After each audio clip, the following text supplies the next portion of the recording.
museum. It's in the old post office, which is a lovely old building. Look at this.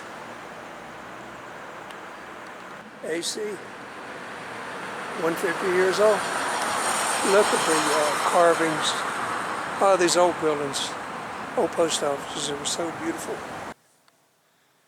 Black gold, black magic. All started here in Venango County with the Pennsylvania rock oil, the lifeblood of the infant oil industry. Known as black gold, this magical fluid made fortunes and transformed forever our everyday lives, global economics, politics, and the environment itself. Our story, Oil City, was the center of the 1860s oil boom. Straddling Oil Creek and the Allegheny River, Oil City was the hub of oildom. That's a good name, oildom. Early oil producers relied on river transportation to get their oil to the market and bring necessary supplies back. By 1863, Oil City had 20 oil docks along the Allegheny River. Downtown Oil City used to be known as Corn Planter, named after Chief Corn Planter, leader of the Seneca Indian tribe. And look at this old hit and miss engine right here. Wow, it's King Kong. Oh my God. Oh my God, look at him. Run, run, run. Now look at that peacock, I guess it is. Oil City, hub of oildom. Boomtown roots, 1859. Colonel Edwin Drake drilled the first successful oil well.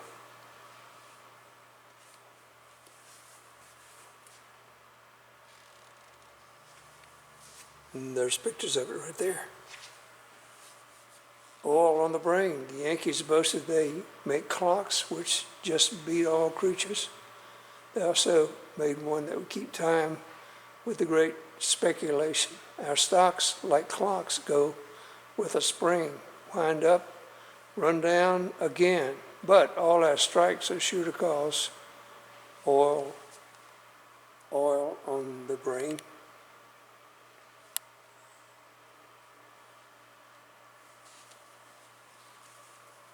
Petroleum, it's genuine.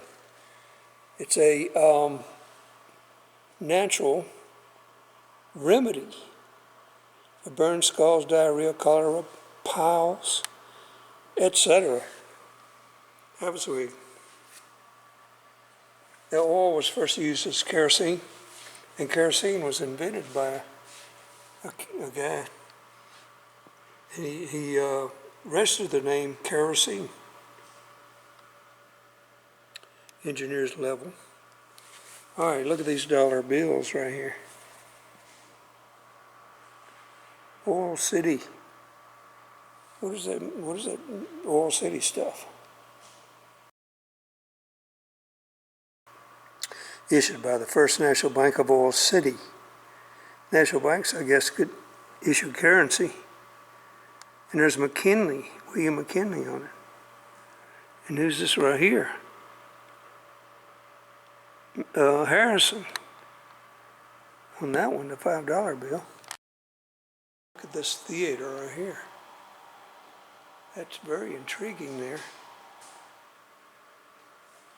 That would lure you in, along with the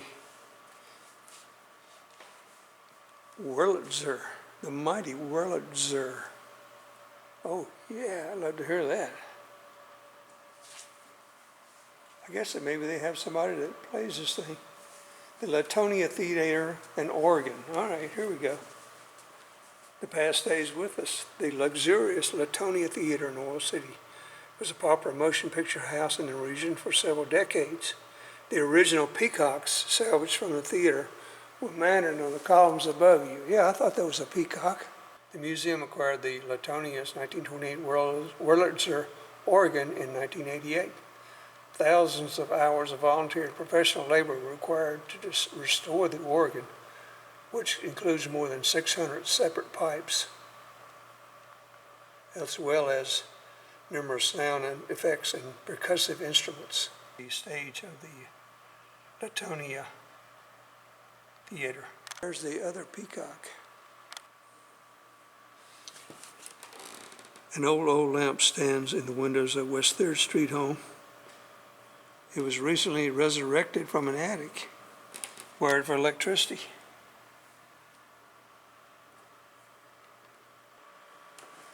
Then and now. Today, the oil regions, forests, and rivers draw thousands of visitors each year. Oil was the first natural sources that drew people to this previously quiet region. After the major oil reserves were depleted, the industry-scarred landscape gradually recovered. The creeks and rivers once carried hundreds of thousands of barrels of oil are now home for the fish, raptors, etc. And look at this, you walk along here and you see it transforms to the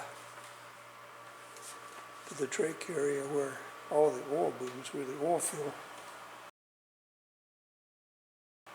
And man, look at this groovy swing bicycle right here. And look at, there's a carved canoe. The Stillman dipper was used to dip oil from the bottom of the oil holding tank to be tested. Or lubricants. Look, it's in a case. And here it is, the Drake oil well. Or one very similar to it. A replica.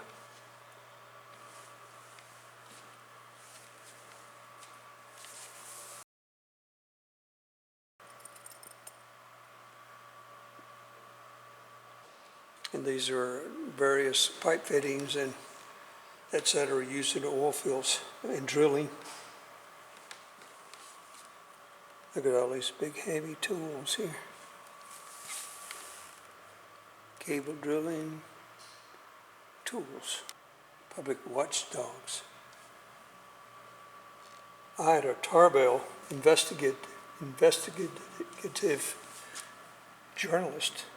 John D. Rockefeller, corporate industrialist. Ida Tarbell's articles helped to topple Rockefeller's monopoly of the oil industry. Corporate trusts or monopolies such as the Standard Oil dominated the entire industry in the late 19th century. The trusts would buy out their competitors or drive them out of business, leaving themselves free to set prices and policies for the industry. Ida Tarbell, I love that name, documented Standard Oil's corporate abuses in a series of 19 influential articles in McClure's magazine. And here she is, typing out a investigative story. Ida Tarbell. Look at her, she's typing away. Her magazine, John D. Rockefeller, price 10 cents. John D. Rockefeller, a character study. One lady Miss Ida Tarbell undid a monopoly. Wow, the power of investigative reporting. She experienced Standard Oil's ruthless practice firsthand by growing up near Roosevelt in the 1860s and Titusville in the 1870s. The daughter of a barrel maker and oil producer, she contributed to the breakup of Standard Oil through her series of investigative reports. Her success inspired generations of news reporters. Ms. Tarbell proved the power of the press. She likely would have had great interest in today's corporate scandals.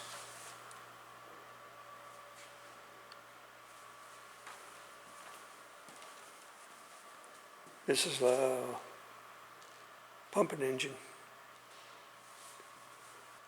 Look at this mural that Miss Ida Tarbell, from her articles, collapsed or dissolved the trust of Mr. Rockefeller. Look at him. Oh my God. An office, I guess, in the oil field. Look, there's the Indians. They knew about the oil, probably utilized it for certain things.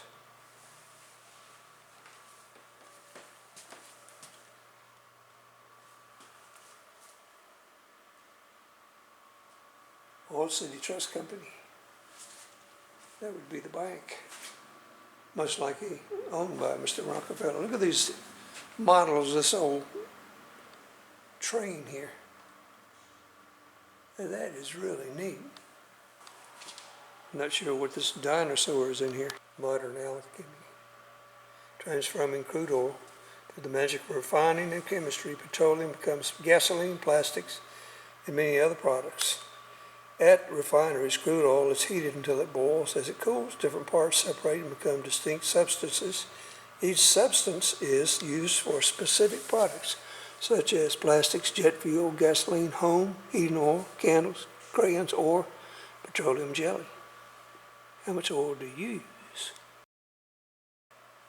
Gasoline, 47%. Oh, this oil was formed during the age of dinosaurs.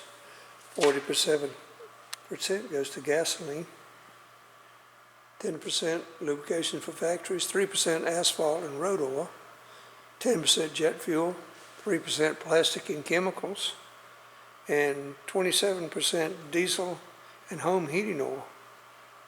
Billy Smith, blacksmith, and salt well driller from Tarratinum near Pittsburgh was hired to drill the world's first oil well by Colonel Drake. An experienced driller of salt wells, a friend recommended Uncle Billy as a reliable worker. Hired him for $250 a day.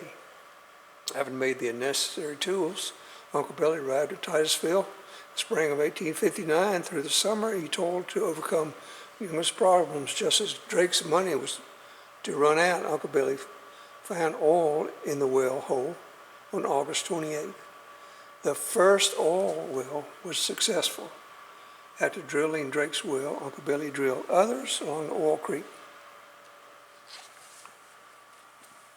And it's the Miller Trophy. Outstanding speed runs, okay. Look at that lady. And here it is, the bad news. Quaker State, it's over. The news shocks employees. Firm is Dallas bound. Hundreds of jobs will be lost in the area. Pennzoil lowers the boom. Oh my God. Imagine what it did to this town. The economy just more or less collapsed. Texaco. And look at these pumps. You had to pump it up to a level shown in the glass. Remember how many gallons you wanted. Oh my God, this is a cord. Asphalt Nation, connecting coasts and communities, American cars and highways shape American culture. Today's fuel for our vehicle represents nearly half of all the petroleum products consumed in the United States each year. In the early days of oil, gasoline was an unwanted product. However, the creation of modern highways combined with Henry Ford's development of affordable cars meant that the demand for gasoline skyrocketed.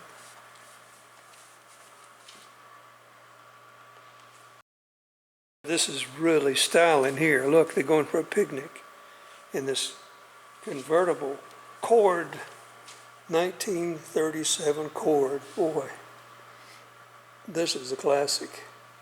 Still telling what this is worth. And look at these two chic young people. I bet he owns an oil well. And this is all the plastic stuff that pollutes our rivers, oceans, landfills. It can be recycled, some of it.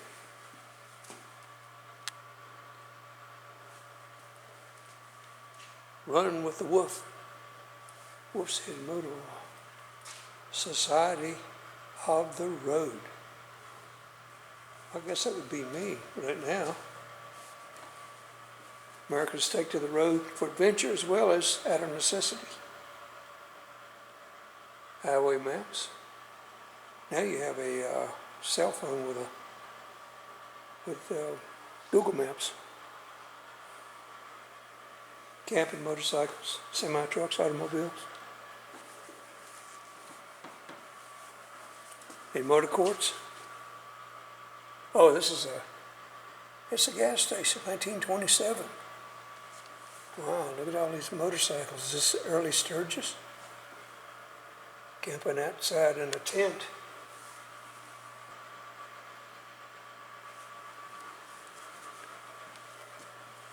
City and suburban communities differ greatly from most cities and neighborhoods.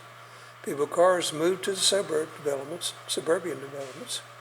which offered more space for each family than did crowded cities. It's difficult to get around in many communities without a car. Amen to that.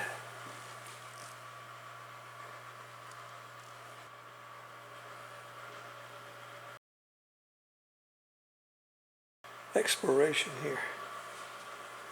The medical woman's plastic in your body. Oh, okay.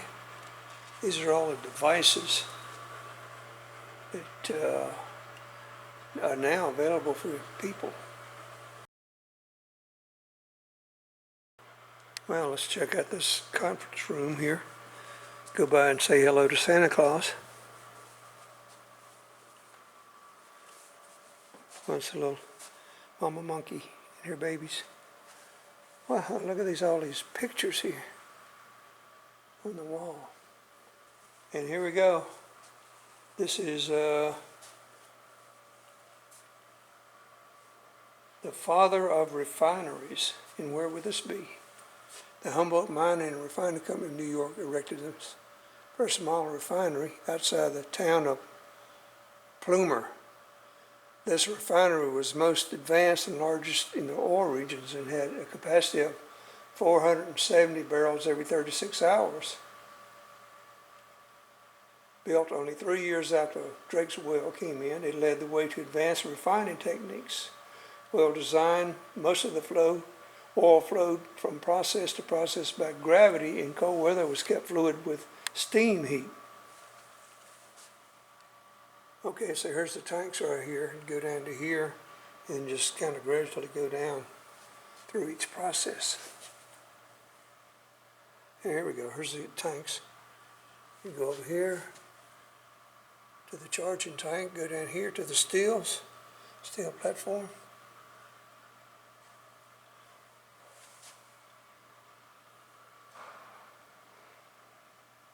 A big photograph of Oil City. Up mule collars or horse collars. Harness, probably for decorative occasions. American oil discoveries, the Iroquois began to extract oil from the ground, used it as a salve, and mosquito repellent, purge, and tonic. It was found in the creeks, especially Oil Creek. See, there's one putting something on his arm. Baker State. Engine life preservers.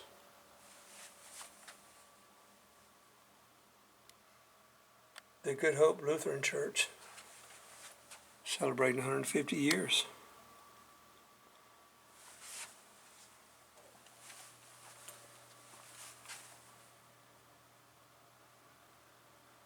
The centennial was 1971, and now the tricentennial?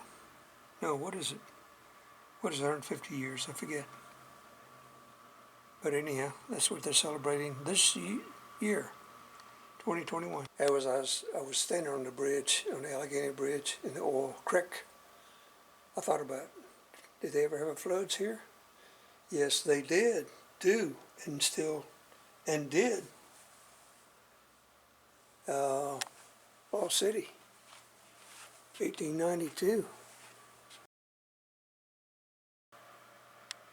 Look how much damage it did right there on the banks.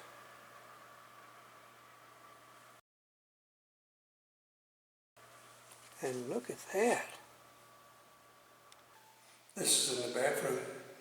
It's the 16th Regiment Infantry, National Guard of Pennsylvania, Mount Gretna, 1920. I guess they had an army camp there, or base. And then look at this. This is the Mount Gretna rain-soaked coats of blue. Now, I don't know if these were Civil War or post-Civil War, but there it is. It's like probably a local regiment. These are all the railroads: 1865 Atlantic and Western, 1866 Oil Creek and Pit Hole, Warren and Franklin Railroad, Farmers Railroad, Allegheny Valley Railroad, Jamestown and Franklin Railroad. Had to get that all out of here before the pipelines were built. They had to use the trains. Buyers and shippers. In 1865, Oil City became the most important shipping port in the region, and numerous brokers and shippers had established offices here. No prescribed place for transacting business had yet been thought necessary. Trades were made everywhere. Yeah, let's do it in the saloon. Lockhart and Frew and Company, then the largest buyer of crude, established an office on Center Street, where they bought for their 7 Pittsburgh refineries. Across Center Street in the Mercantile Building, the two firms of Rockefeller and Andrews and Flagler, later to become Standard Oil, bought crude for their Cleveland refineries. Rockefeller started in Cleveland. On the east side of the railroad tracks, at the Center Street, the Empire Line Building, the Oil City shipping of Vandergrift and Foreman. Report. Well, Oil City had many different characteristics and phrases. In the early 1860s, crude was transported out of the oil regions by either wagon or river. The first steamboats came from Pittsburgh, arriving in Oil City at the mouth of Oil Creek in 1861. Warehouses were established by Oil City's Main Street along the banks of the Allegheny River. Buying at the wells, the Oil City shippers were the early major market makers for crude oil. The shippers would store oil in barrels or storage tanks at their warehouse facilities for later resale to Pittsburgh and other East Coast refineries. Oil City became known as a prominent inland river port. Through late 1865, half of all crude leaving Pennsylvania oil region was shipped by boat from Oil City down the Allegheny River.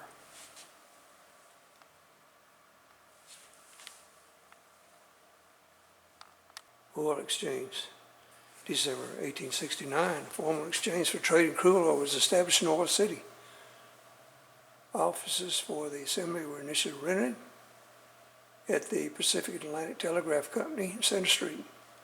Early oil exchanges dissolved in 1863. In February 1864, a new Oil City Exchange organization was established. During the 4 years in hotel building, the exchange flourished, became the power in the land.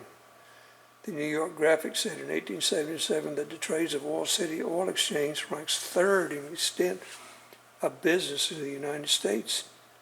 New York, San Francisco only being ahead. The elaborate new oil exchange building was erected. Is that it right there? Towards the end of 1882, Oil City Exchange was the first to apply the principles of a clearinghouse system to the speculative petroleum business. Many general clearinghouse procedures applicable to commodities trading today were developed here. From 1877 to 1884, Oil City Oil Exchange was the leading oil exchange in the world. During this period, the benchmark price of crude oil for the entire world was established based on the trading floors of the Oil City Oil Exchange. Oh, the exchange was demolished in the early 20s. With the merger of gathering pipeline companies in 1877 into one large firm, the United Pipelines, Oil City would play a central role in pipeline transportation.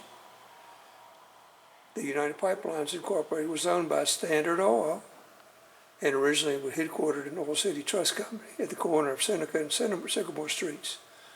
The pipeline firm transported over 80% of the entire region's crude oil from the wellhead to the railroad. By 1880, United Pipelines had added long-distance truck pipelines. These truck pipelines replaced the railroads in transporting crude out of the oil region to the Great Lakes and the Atlantic seaboard. After 1877 mergers, United Pipelines issued nearly all of the crude oil certificates traded on the various exchanges. The company held in iron storage tanks 90% of the crude oil inventory in North America. The immense oil transportation and storage assets of the United Pipelines were transferred to Standard Oil's newly organized National Transit Company in April 1881. By 1882, the National Transit Company and its affiliates comprised close to 50% of Standard Oil's assets values. After the court ordered the dissolution of Standard Oil in 1911, the National Transit Company and its affiliates, South Penn Oil Company, stood on their own and were headquartered in Oil City. The two former Standard Oil firms continue to operate out of the landmark National Trust Building. This is a great museum. All right, here's another nice mural.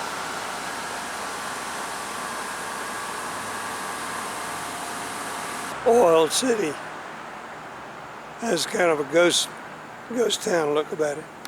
All of these shops are empty. Commercial activities on that side of the street.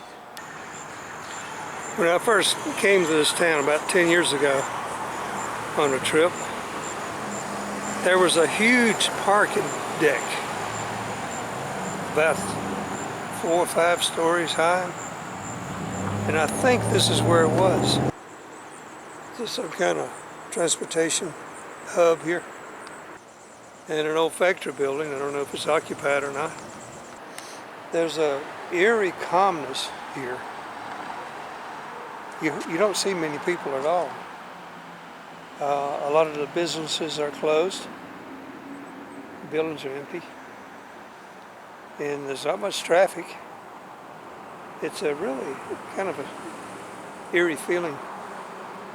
But it's nice. You don't feel unsafe down here.